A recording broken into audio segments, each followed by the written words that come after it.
Welcome to Zestful Aging, where I interview inspiring, fascinating women who are navigating aging with class and sass. I'm your host, Christina. Hey everyone, I am so grateful for all of the downloads, and I'd love a rating on iTunes and a comment. And please subscribe. It helps the show's rating so other people can find it and learn how to age well. And if you are loving the podcast, why not check out the companion online course, Zestful Aging, Simple and Sustainable Habits for Health and Longevity. You can access it through my website, NicoleChristina.com/Zestful Aging. It's based on the Harvard study of adult development, and I'm really proud of how it's turned out. Well, I've got my coffee in my hand and my trusty dog Sparky beside me, so let's begin. Today we have Christina Matz-Costa, PhD, and she's an associate professor at Boston College School of Social Work. She's also on the faculty of the Center of Aging and Work, and her research focuses on aging and work and productive aging. And she was involved in developing one of the American Academy of Social Work and Social Welfare's grand challenges for the next decade, focused on maximizing productive and meaningful activity throughout life. And she's an expert on what keeps us well as we age. Welcome, Christina. Thanks for having me, Nicole. Oh, yeah. I mean, this is such an important topic, and let's start with what it means to age in a way that is engaged, although that's the hashtag right now, engaged at any age, right? Right. Engaged and productive aging. Can you tell us a little bit what that might look like? Sure, I would love to. I mean, the term productive aging is a little bit of an academic term, but what it essentially means is we've tended historically to have a very negative view of aging. And associate aging with decline and all these negative kind of connotations.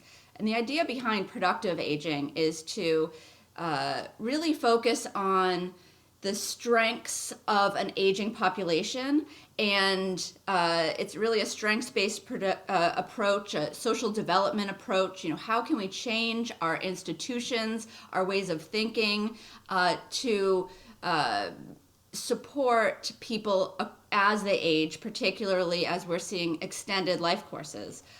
So the ways that we work, engage in leisure, engage in education, don't really match the extended life course that we're seeing now, where people, if they were to retire at age 65, could be seeing 20, 30, 40 more years ahead of them of healthy living. And how does that change how we think about retirement, how we think about different institutions that we engage in over the course of our lives? So, right? Yeah. Could you give some specific examples about how our culture perhaps isn't matched well with the new demographic? Right.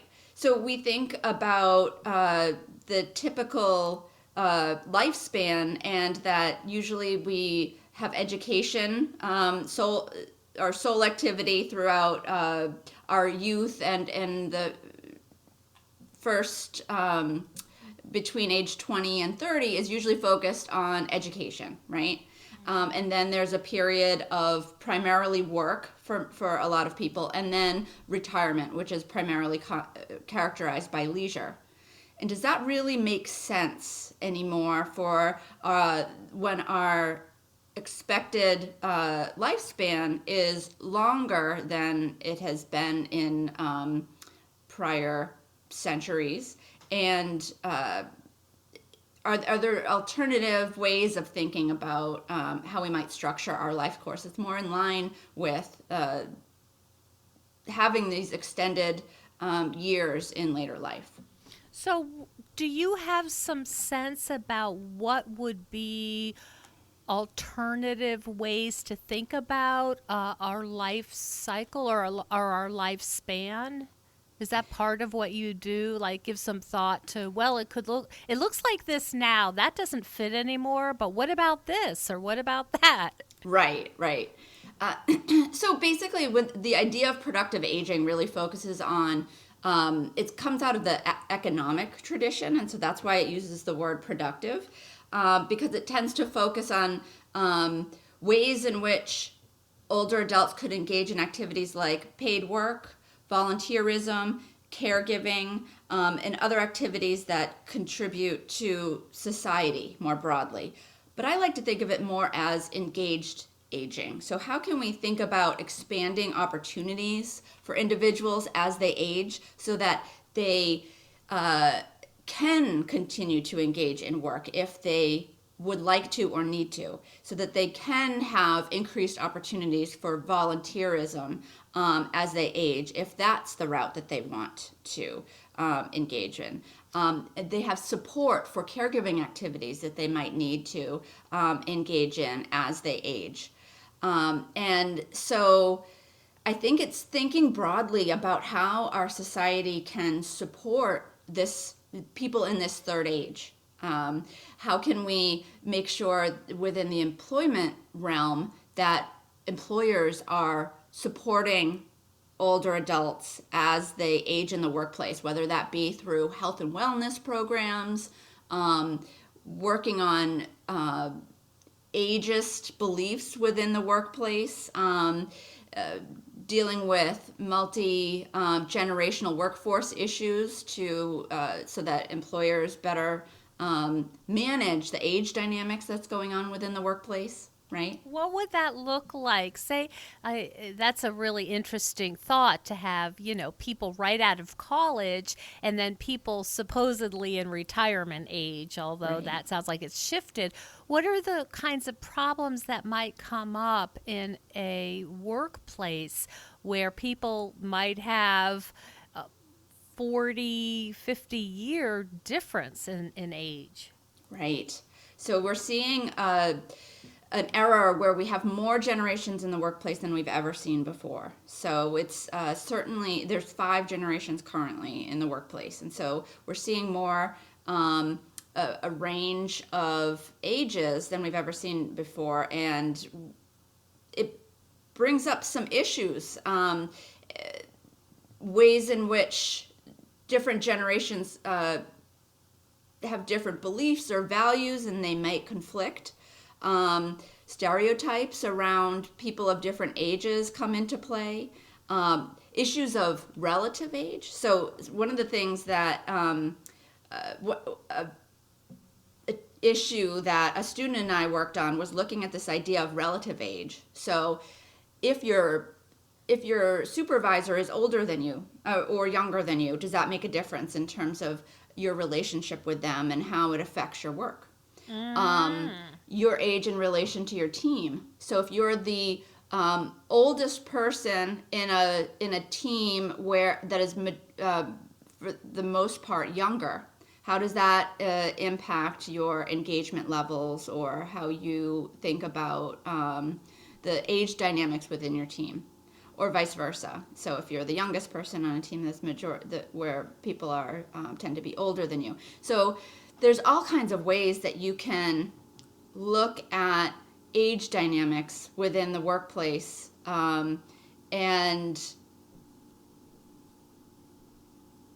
one of the things that the Center on Aging and Work has done is wrote a paper called The Prism of Age, where we kind of want to break this, kind of break down the different frames or prisms in which you can view age within the workplace. So it's not always that a younger person could be mid-career, for example, if they've been in an organization for a long period of time. So organizational age versus chronological age is one of the different lenses that you can use to look at age within the workplace. So, Is there a place, for example, in the workplace that does this particularly well that you know of, either here in the States or abroad? uh, yeah, so the Center on Aging and Work in the past has worked with multiple employers on some of these issues and helping them to think about their aging workforce and how best to approach it. And GSK, for example, is GlaxoSmithKline is a pharmaceutical company that has done a lot of work thinking about how to approach some of these issues in an innovative way. CVS has done a lot of work thinking about their older workers and kind of the quality of employment for older workers. So those are just some examples of employers that are really grappling with these issues, and they might be considered early adopters or people who are employers that are thinking innovatively about some of these issues. Do you go and sort of consult with them about this, or how have they come upon these issues and said, well, we better start thinking about this sooner rather than later? Yeah. Well, when the center first was founded in 2005, this idea of aging in work was really new. Employers in general weren't really thinking about this. It was kind of seen as an oxymoron.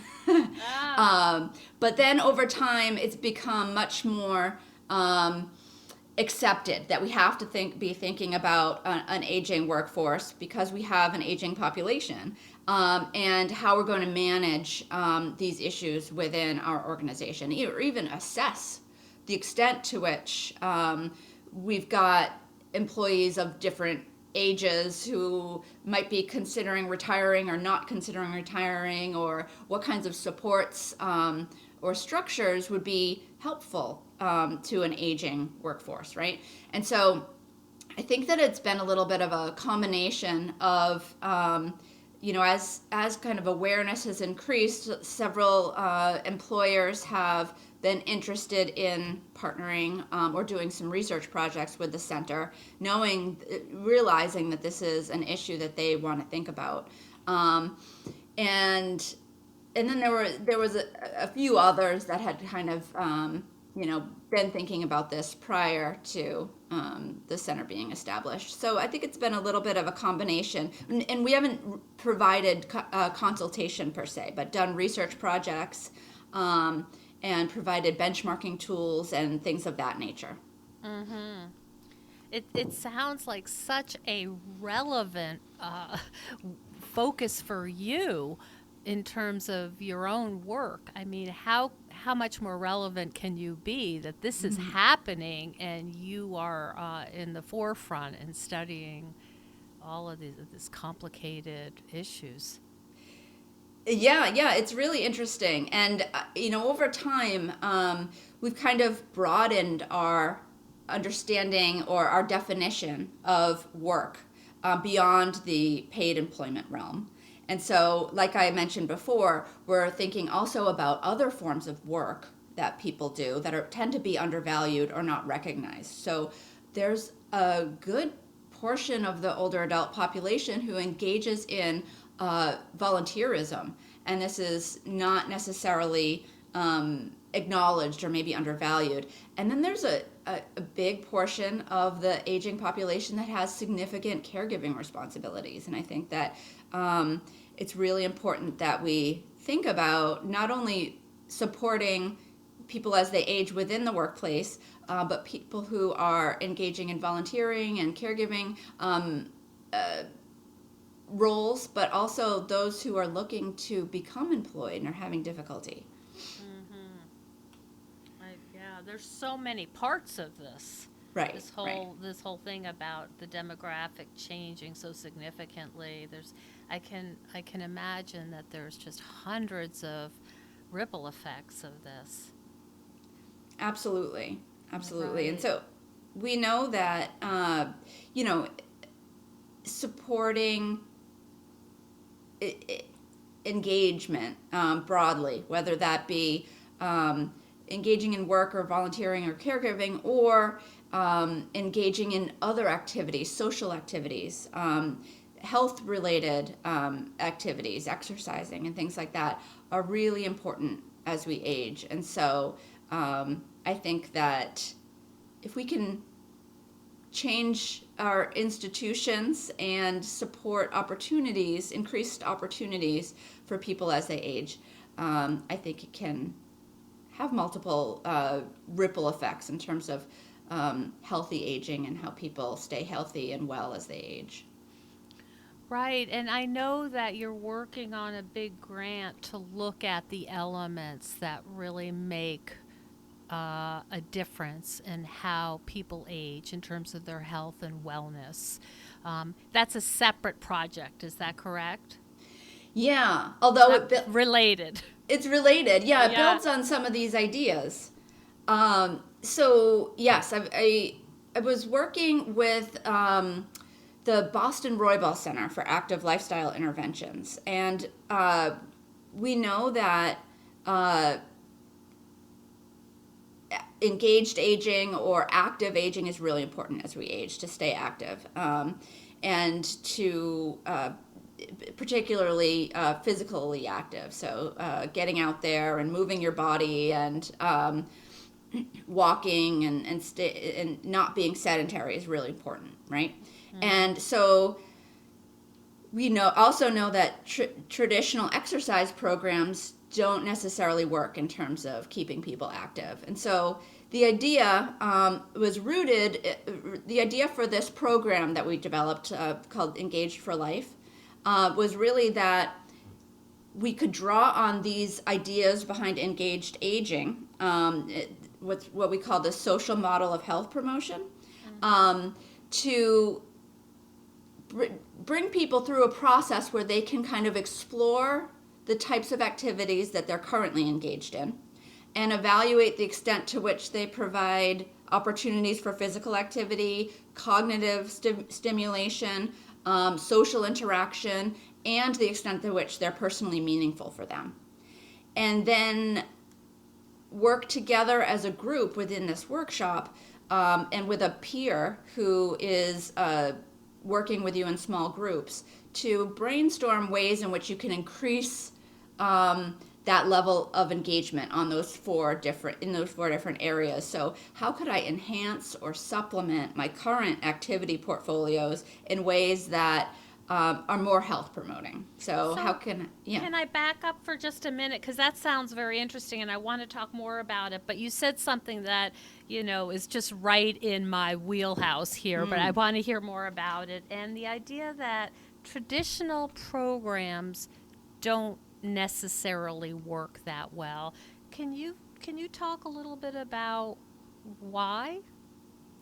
Yeah, well, I mean, we know across the lifespan that activities that promote, interventions that promote an exercise program or walking just tend to show immediate effects. So you'll see an increase in walking behavior, you'll see an increase in participation in that particular exercise program, but they're usually not found to have long-term sustained effects where participants over years maintain that same level of exercise or maintain that same level of walking. And so this has always been a problem from the perspective of health promotion scientists, that it's really hard to have sustained health behavior change over time. And so how can we develop interventions that are sustainable over time? And so the thought behind this pilot was that if we can help older adults explore different activities that would naturally bring physical activity in their lives just by getting them out of the house, making them naturally engage in more walking activity, for example, and emphasizing this meaning piece. What's meaningful for you? What are the types of activities that you really enjoy doing and that you could incorporate into your life over the long term, then that could be more sustainable. So it's not, it reminds me of sort of the idea, the difference of like dieting versus I want my body to be fed well, so I'm going to choose this thing. It's like it's more internally motivated. Yes. Is that a fair statement? Absolutely. More internally motivated, and also more of a feasible lifestyle change, Okay. right? And that it's about moving your body and getting out there and being cognitively active, socially active, and as a byproduct of that, you'll be physically active as well. I see. So you're trying to do it in a way that feels, I think, easier and more natural, as you said, and isn't so much of I have to do this before I have fun or do something I really like. I have to check this off. Absolutely. Yeah, integrating it naturally into lives. Because, for example, Experience Core is this program that has been developed, and it's a national program, and it's available in lots of cities, where older adults are matched to schools, and they are providing literacy. It's a literacy program for school-age children.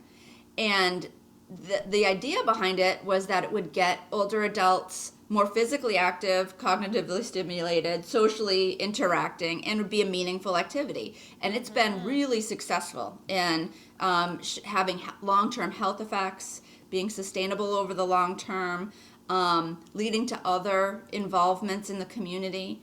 So part of what I was doing was expanding that notion a little bit, because it's not always possible. Volunteering isn't always accessible or important to everybody. And so how can we create a program that's broader than that allows people to explore activities that they're interested in and that is meaningful for them, regardless of what they are. It could be volunteering. It could be starting a new job, but it also could be starting a walking group with a neighbor, getting together for social, starting a book club. There's lots of different activities that folks in this program could take on that would be meaningful to them, important to them, something that they would like to continue over the long term, but it would also have that byproduct of making them more physically active, and more engaged in their lives. And not to be overly simplistic, but make them happier probably and enrich their life in general. Exactly. I think about, the example you just gave about seniors going into schools, and it does all those things, and it also helps them feel not invisible, which is, I'm guessing, pretty important. Absolutely. And I don't love the term productive aging because it implies that older adults must be productive, but that's the idea, is that older adults historically have been disincentivized from being engaged in a lot of broad array of activities in later life, because retirement and leisure have been so, those ideas have been so prominent. And so creating pathways and opportunities to make adults more visible within communities and not feel invisible is really a big component of this. Sort of stand up and be counted kind of Absolutely. idea. Hello, Zestful Agers. A short intermission to thank you for the incredible amount of downloads. I love creating this podcast, and it's so satisfying to know that you are enjoying it too. Creating and hosting Zestful Aging has been a blast, but it does require a lot of time and resources to deliver a high-quality interview to you every week. So I've signed up with Patreon, which is kind of like Kickstarter, but for ongoing artistic projects. Unlike Kickstarter, the donations are recurrent and the amount is usually smaller. When you become a patron of Zestful Aging, you will receive special benefits like behind-the-scenes info, a place to communicate with other listeners, as well as other patron-only bonuses. These funds will be used to make equipment upgrades, particularly for mobile interviewing, and to travel to interview guests, like to New York City to interview participants in the Diversity Fashion Show. I also need to hire a professional editor. So please go to patreon.com/Zestful Aging and make a small but vital donation. Thank you for contributing to the ongoing success of Zestful Aging, and I can't wait to bring you more juicy, inspiring interviews. Now back to the show. I'm curious because I've had clients who are looking at, they're looking at retirement age. I see a lot of teachers in my practice, and they are up for retirement on the early side and just really lost as to what the next step is going to be. And I also get challenged by helping them figure out kind of what helps you be engaged, what brings meaning to your life. And I'm curious if there are any particular questions or any techniques when people are talking to these groups of seniors and trying to figure out a way to have them more engaged. They haven't perhaps been thinking about this. Do you have any idea about what would be good prompts, or where do you start when things have been maybe a bit, what shall we say, not a bit dull for a while, or you're in a bit of a stuck place. My old life is behind me, yet my new life isn't quite here yet. How do I know where to begin? This is a great question, and something I've thought a lot about. So, our employers tend to do a pretty good job of providing programs and workshops around the financial aspects of retirement, right? But not so much on kind of supporting people as they think about the psychosocial aspects of retirement planning. And so this is something that you could do, across the life course, or even, midlife forward, kind of start thinking about what your needs and wants and desires are during the retirement phase. And there are, lots of workshops and programs that exist that kind of bring people through a process of discovery as they're navigating or getting ready for this retirement transition. But some of the tips that I usually provide and as part of this Engaged for Life program is asking people to think about the types of things that engaged them over the course of their life. So think back, even earlier, much earlier in life, to your youth, at any point, what kind of were activities or roles or, topics that really engaged you, that really excited you. You couldn't wait to engage in them or do them, and kind of make a list of those activities. Like even as a child, am I right? Right. Okay. Yeah, I've talked a little bit, and that seems to be helpful. People will say, I used to love to draw, but that was 50 years ago. Exactly. But it's a clue, right? We're kind of trying to gather clues here. Right, exactly. And it might, some people think, oh, well, I used to do this, but I can't do it anymore. For example, I love running. And it was a big part of my youth. And, because of a sciatica problem that I have, I'm really not able to do that right now. But it really just lights me up. I love watching road races. I love, being involved in that sport. And so there are certainly lots of ways that you could bring that back into your life, even if you're not the one running, right? You could be a coach. You could volunteer at road races. You could, get involved in some kind of organization that has to do with running, right? So I think that going through that exercise of what really lights me up, what do I really enjoy doing, and are there opportunities for me to re-engage in that?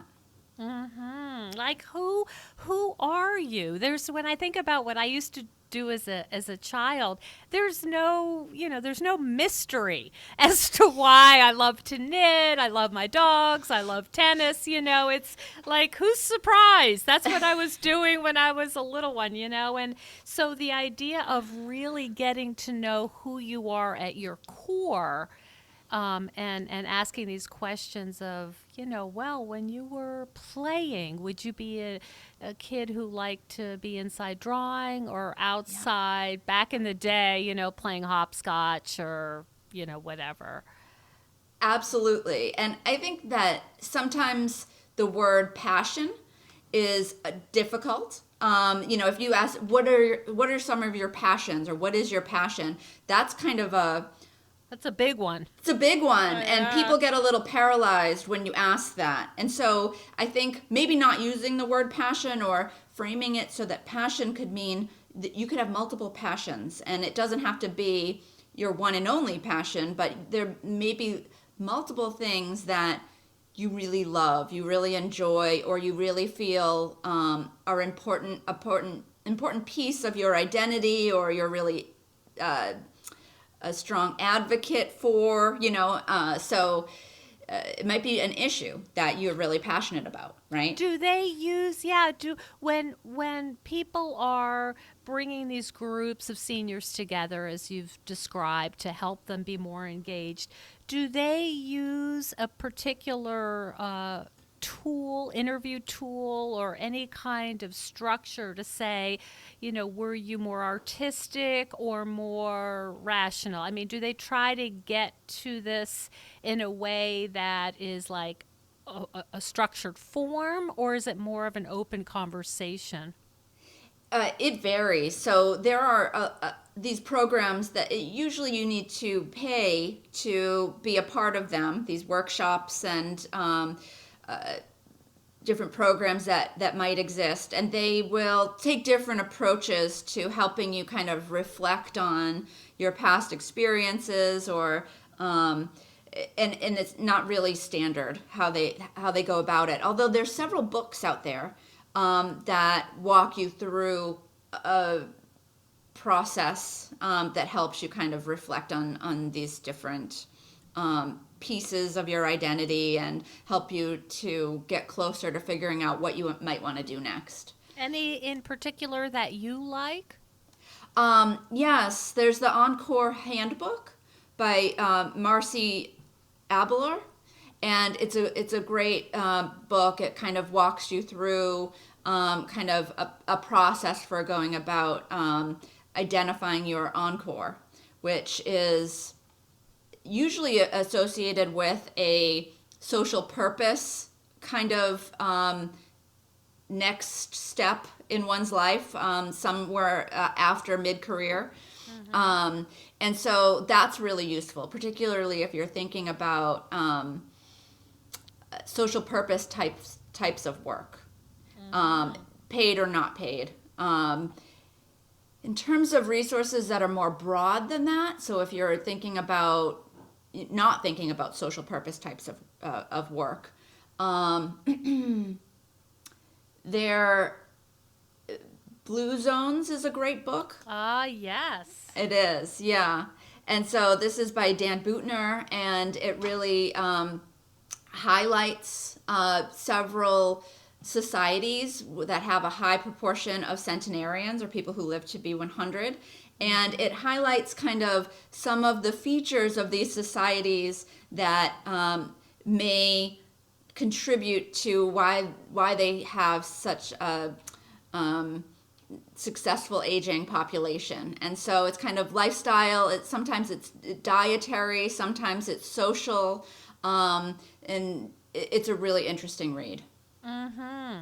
Yeah, that's become kind of a modern classic, right? Absolutely. I'm curious what it's like for you doing all of this work, really being immersed in this topic, and how you live your life. Are you assessing also, I need to get some, I've been short on the social connections this week, been Right. doing too much with my computer, or how is it for you knowing what you know and then trying to live your life? That's a really interesting question. And, it's difficult to practice what you preach.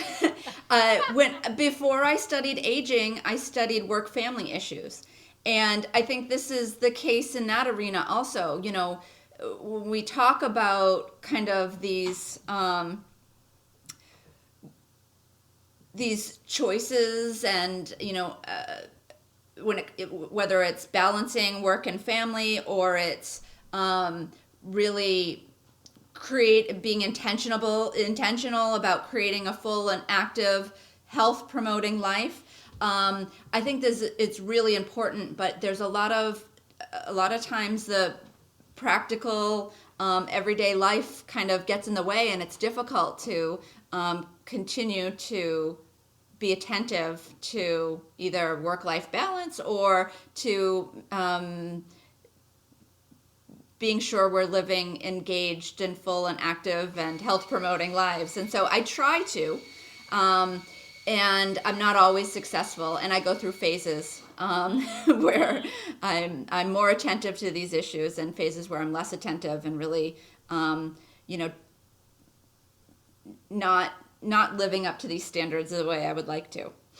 It's funny. I did a presentation yesterday to a health insurance company on mindful eating, and I was talking about how important it is not to be doing, you on your devices as you're eating, like all these different reasons why you should be present. And I thought to myself, when's the last time I had a meal without working, and I felt like such a hypocrite. And I told them, I said, listen, don't, do what I say, not what I do. But it is hard with, all what we're trying, we're trying to be productive. We're trying to get work done and do 10 things at the same time. And it's really a challenge, I find, to practice what you preach. Absolutely. I mean, it really is a challenge, and that's partly why I think, these, from a research perspective, when I say these health promotion programs are not effective, it's because life happens, and, it's very easy to kind of get off track with goals that you've set for yourself. So yeah, it's much easier said than done. That's right. It's a humbling, and also being an adult is just so hard. I think I saw a funny thing that said something like being an adult is like trying to fold one of those fitted sheets, Yeah. and my reply was, with your dog sitting on it. So. I love that. Is there anything else you'd like to share with our listeners in terms of, the take home? Like, it's hard to do everything, eat a rainbow, be with your people, walk, and, all this stuff. We know that. But is there any like pearl of wisdom you'd like to leave us with? I don't know if it's a pearl of wisdom, but I think that one thing that I really was trying to focus on when I developed this program, Engaged for Life, was that if we can lead with activities that are important and meaningful to us, by continuing to be mindful of our values and what's important to us, I think that can really help. So whether that's, having a note up on your mirror at home or at the office, to remind yourself of some of your core values or what you're trying to accomplish at whatever stage in life that you're at. I think that can help us just to be continue to be mindful about these various things, and why they should be important to us as we go about our daily lives, because it really is difficult on a day-to-day basis to practice some of these things that we know will promote our wellness and we know will be good for us in the long term, because we tend to be short-term focused and putting out the fires, instant gratification. So, Right. It sounds like it's really helpful to make this individualized, not like exercise is good for me, I should go Right. to the gym, but individualized, and also really connecting it with who you are intrinsically and what makes you, you. Absolutely. Thinking about what my values are, who I am, who I want to be, I think is a really important exercise to have that frame as you make choices throughout your day. My clients know when they talk about going to exercise boot camp, they're going to get a challenge, because what I say is, it's hard enough. Do you really need a boot camp? How about something like a nice, gentle yoga that feels good, that makes you happy, that makes you relaxed? I don't know that, you need to be punished. Right. So that, that sustainability is an important point that you make. Absolutely. Yeah. Yeah. If you want to, make choices that for activities, if you're thinking about it that way, that are sustainable over the long term, maybe you shouldn't beat up your body. But Yeah. Right, exactly. or, you could take a more tiered approach or a slower approach to getting into something new, just to test out the waters and see what you like. Mm-hmm. That's a great. I think that's great advice. Christina, are there any websites that you particularly like that might be helpful to our listeners in terms of learning more about this whole subject? Yes. So I highly recommend encore.org, Okay. which is a national movement that's kind of exploring these issues around social purpose in later life and trying to reimagine what mid and later life could look like. And that's not affiliated with the handbook, or is it? It is. It Oh, is it is. actually. Oh, Yeah. okay. But Okay, the good. encore.org has a lot of other resources, and I highly recommend checking it out. And also, sometimes there's more local versions. Like in Boston, for example, we've got the Encore Boston Network, which is a more local version of some of the same kind of issues that are discussed on the encore.org website, and within that movement. And the other, I recommended the Blue Zones book, but the Blue Zones website and mailing list is really helpful for you can get email updates with lots of tips for healthy living and healthy aging, and it's really great as well. So it's bluezones.com? I believe so. Yeah. If you search Blue Zones, you'll find it. Okay.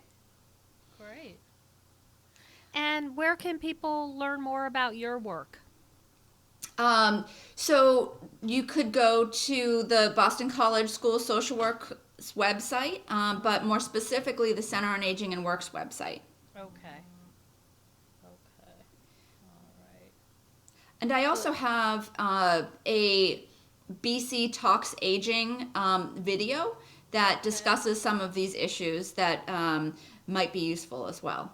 Great. Yep, I did look at it. That, and I think that would be helpful. That's wonderful.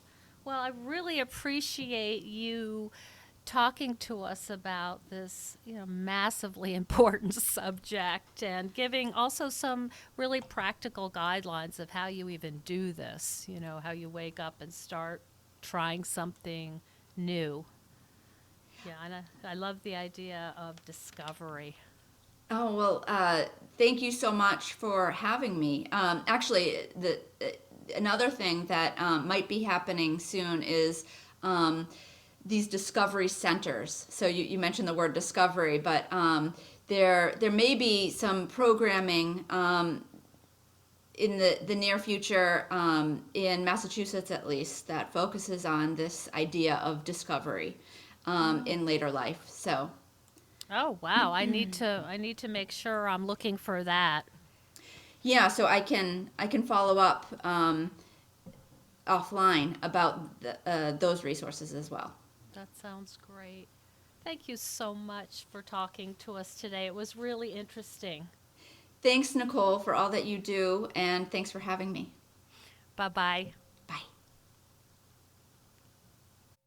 Thank you so much for joining us on Zestful Aging. I love to hear from my listeners, so send me an email at NicoleChristina.com and tell me what you'd like to hear more about. I would also greatly appreciate if you could hop on iTunes and rate the show. Ratings help other people find the podcast so I can share all these good, juicy interviews with others. I would also invite you to become a patron of the Zestful Aging podcast. Hop on over to patreon.com/Zestful Aging and consider making a small donation. You will be eligible for insider-only goodies and behind-the-scenes information, and it'll help you feel good knowing that you're contributing to the Zestful Aging podcast. I'll look forward to sharing more juicy interviews next week on Zestful Aging.